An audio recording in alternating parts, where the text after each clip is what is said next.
주셨더라고 말씀하셨네. 이 세상 그 무엇보다 귀하게 나의 손으로 창조하였노라.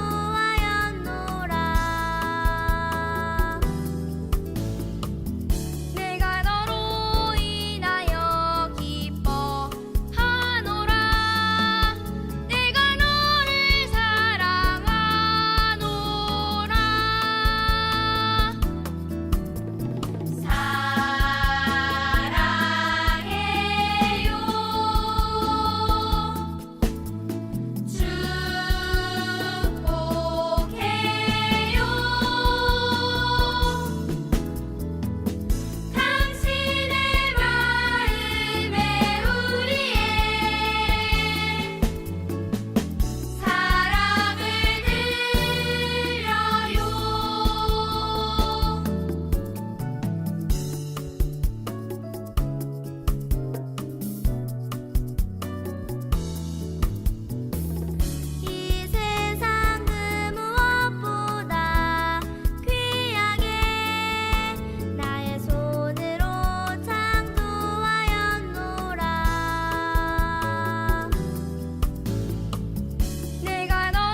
오늘 말씀은 느헤미야 8장 8절과 9절 말씀이에요. 함께 읽겠습니다. 하나님의 율법책이 낭독될 때에 그들이 통역을 하고 뜻을 밝혀 설명하여 주었으므로 백성은 내용을 잘 알아들을 수 있었다. 백성은 율법의 말씀을 들으면서 모두 울었다.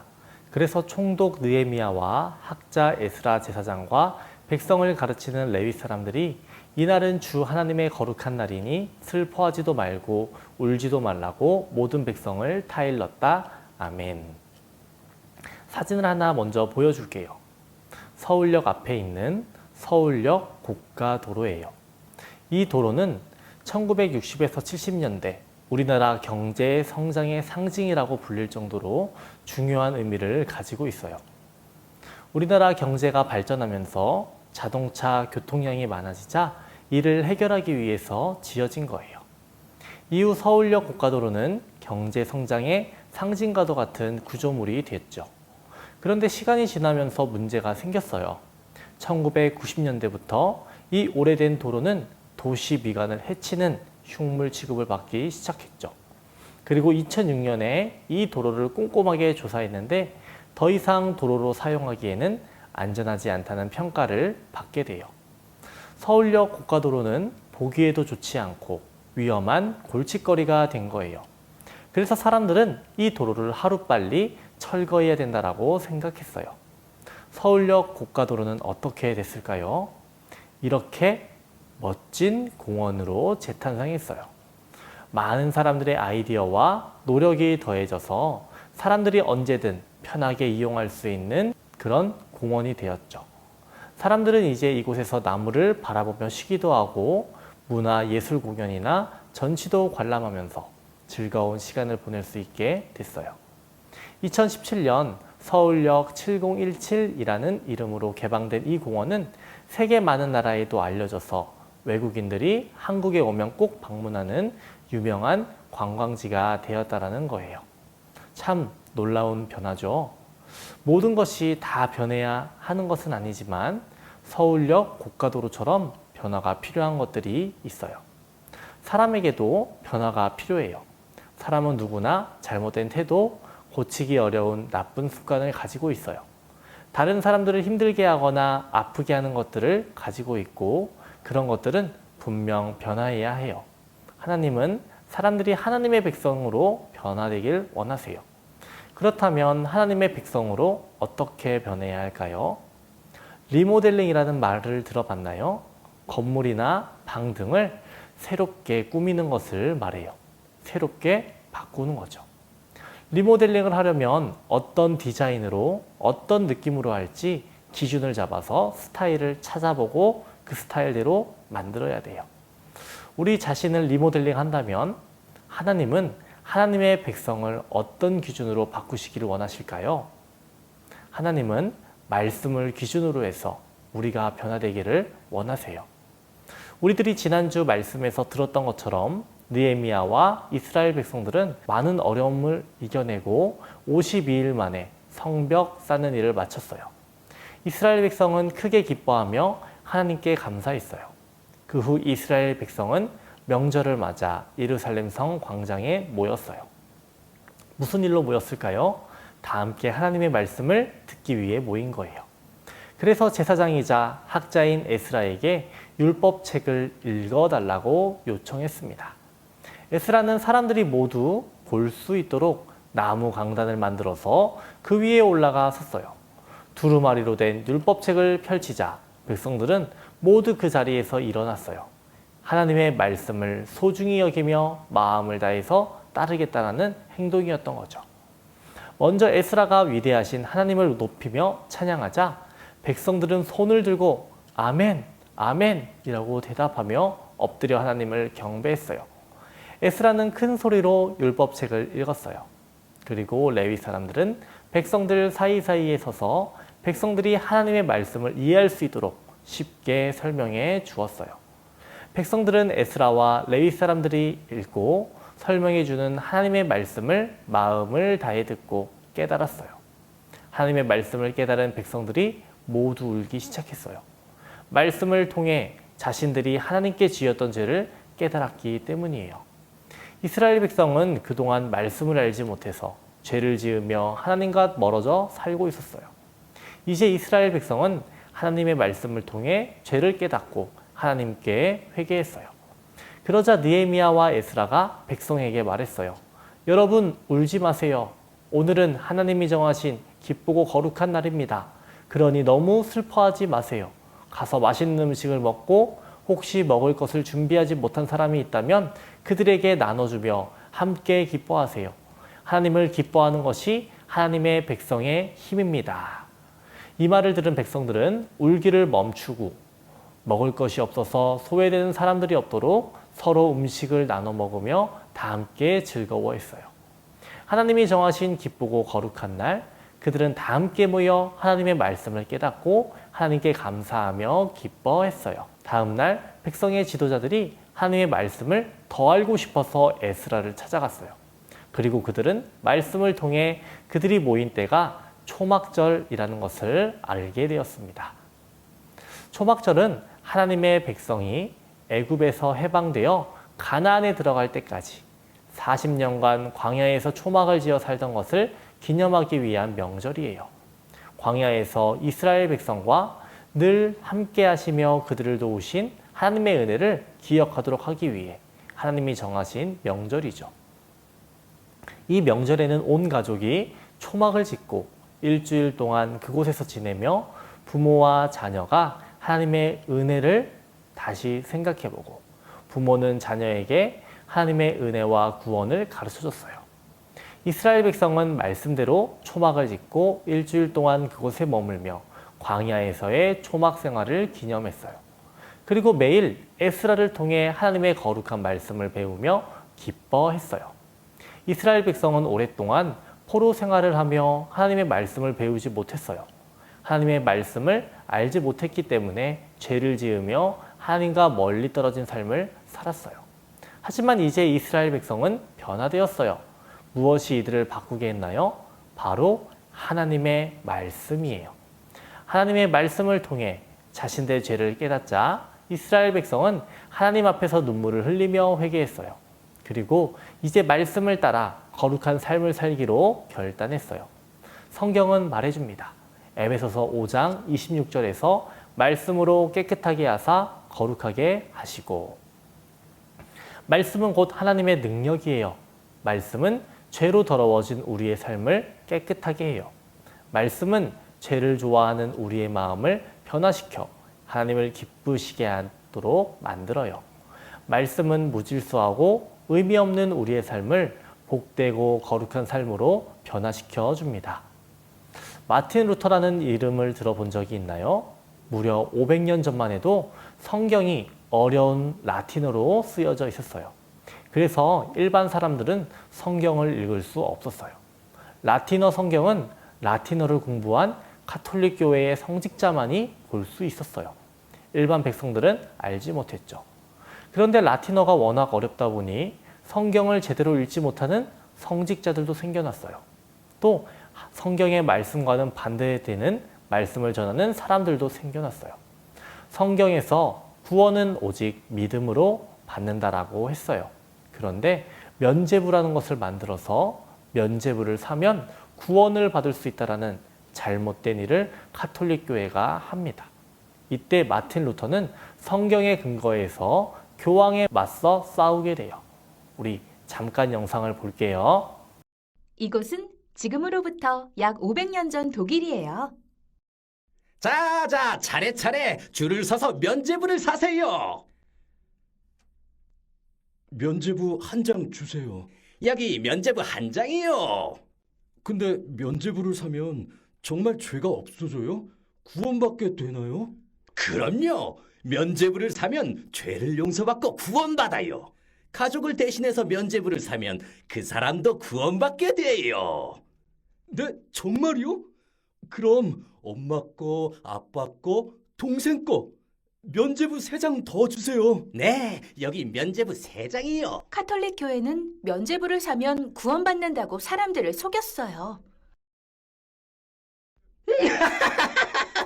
오늘 하루 면죄부를 팔아 이만큼 돈을 벌었어요. 나도 이만큼이나 벌었지요. 우린 부자라고요. 사람들이 얼마나 어리석은지 면죄부를 사면 구원받는다는 거짓말을 모두 믿지 뭐예요. 우리 이 돈으로 번쩍번쩍 크고 화려한 교회를 지어요. 예! 카톨릭 교회는 면죄부를 팔아 큰 돈을 벌었어요. 루터의 집. 루터는 목사님이세요. 대학교에서 학생들도 가르치세요. 솔라피데. 어려운 라틴어로 적힌 성경책도 척척 읽었어요. 하나님의 말씀을 잘 깨닫게 해주세요.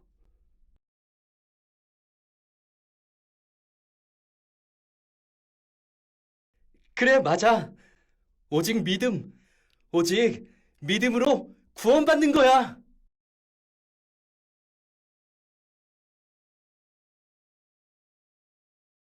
사람이 노력한다고 구원받을 수 없어. 돈을 주고 구원을 살 수도 없어. 오직 믿음으로 구원받는 거야. 하나님께서는 루터가 하나님의 말씀을 잘 깨닫도록 하셨어요. 자, 면죄부를 사려면 줄을 서세요. 면죄부를 사야 구원받아요. 어느 날 루터는 길을 가다가 면죄부를 사고 파는 사람들을 보았어요. 면죄부를 사야 구원받을 수 있다니, 이런 말도 안 되는 소리를. 교회가 사람들을 속이고 돈을 벌고 있어. 안 되겠다. 교회의 잘못을 적어 사람들에게 알리자. 이걸 교회 문에 붙이는 거야. 루터는 교회의 잘못들을 적어 교회의 문에 붙였어요. 아니 뭐야? 면죄부가 거짓말이라고? 그러게, 구원은 믿음으로 받는 거지 돈으로 살 수 있는 게 아니래요. 내 돈.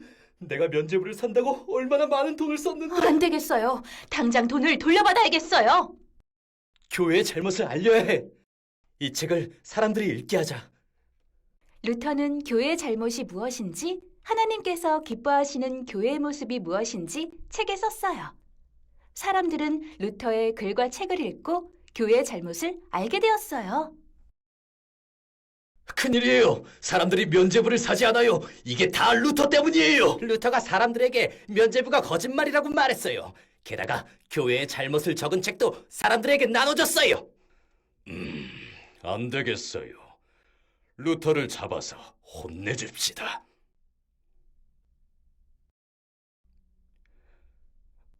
루터, 이 책들을 당신이 썼나요? 네, 제가 썼습니다.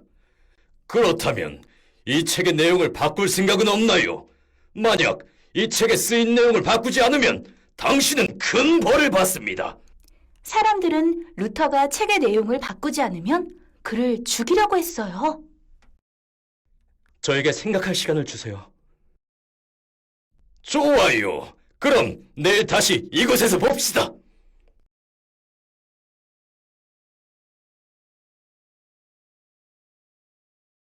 하나님, 도와주세요. 하나님께서 성경을 통해 알게 하신 생각을 바꾸지 않으면 사람들이 저를 죽인대요. 두렵고 겁이 나요. 제가 끝까지 하나님의 말씀을 바로 전할 수 있도록 도와주세요. 루터는 밤새 간절히 기도했어요.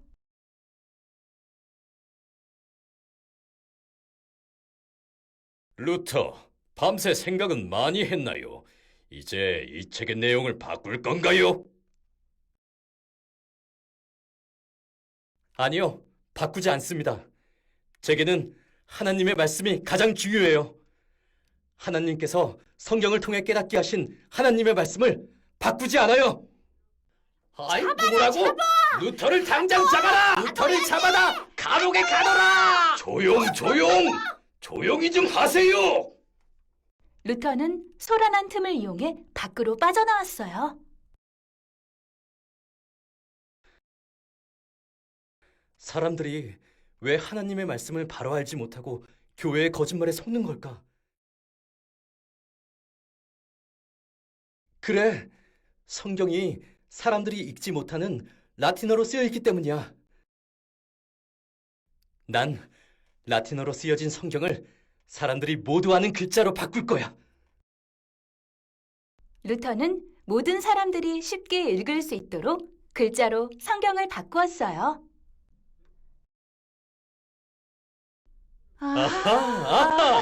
하나님 말씀! 그래. 오직 믿음! 오직 믿음으로 구원받는 거야!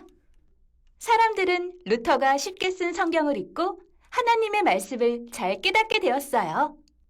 하나님 말씀대로 행하는 교회도 점점 늘어났어요. 오직 믿음! 하나님 나라 믿음으로 가는 나라 하나님 나라 영상을 잘 봤나요? 마틴 루터는 성경을 번역했어요. 그리고 많은 이들로 성경을 보게 했고 성경을 봄으로써 하나님의 말씀을 깨닫게 했어요. 마틴 루터는 오직 믿음으로, 오직 은혜로, 오직 성경으로 라는 말을 했어요. 우리들이 구원받는 것은 믿음으로, 또 오직 하나님의 은혜로 받는 거라는 거예요. 이 모든 것이 어디에 쓰여 있느냐? 성경에 쓰여 있다라는 거예요. 우리가 성경을 기준으로 삼고 살아야 한다라는 거예요. 우리 친구들, 오늘 이스라엘 백성들이 하나님의 말씀을 기준으로 해서 그들의 삶을 변화시켰던 것처럼 마틴 루터가 중세 사람들에게 말씀을 번역해주고 말씀을 가르쳐서 깨닫게 한 것처럼 우리들도 하나님의 말씀을 기준으로 삼고 하나님께서 원하시는 삶을 살아가야 해요. 하나님께서 원하시는 삶을 살아가는 우리 모든 친구들 되기를 바랄게요. 기도하겠습니다. 우리와 함께 하시는 하나님 아버지, 우리에게 말씀을 허락해 주시옵소서. 우리 친구들 말씀을 볼 때 그 말씀이 깨달아지게 하여 주시옵시고 그 말씀을 읽을 때에 하나님의 사랑을 느끼게 하여 주시옵시고 나를 위해서 십자가 지신 예수님을 바라볼 수 있도록 도와주세요. 오직 믿음으로, 오직 은혜로, 오직 성경으로 기억하게 하여 주시옵시고 성경적인 삶을 살아가는 우리 모두가 될 수 있도록 도와주세요. 코로나로 인해서 함께 예배하지 못하는 친구들이 있습니다. 하나님 불러주셔서 함께 예배할 수 있도록 도와주시고 우리 친구들이 있는 자리에서 마음을 다해 뜻을 다해 예배드릴 수 있도록 도와주세요. 하나님 한 주간도 건강히 지낼 수 있도록 도와주세요. 예수님의 이름으로 기도합니다. 아멘.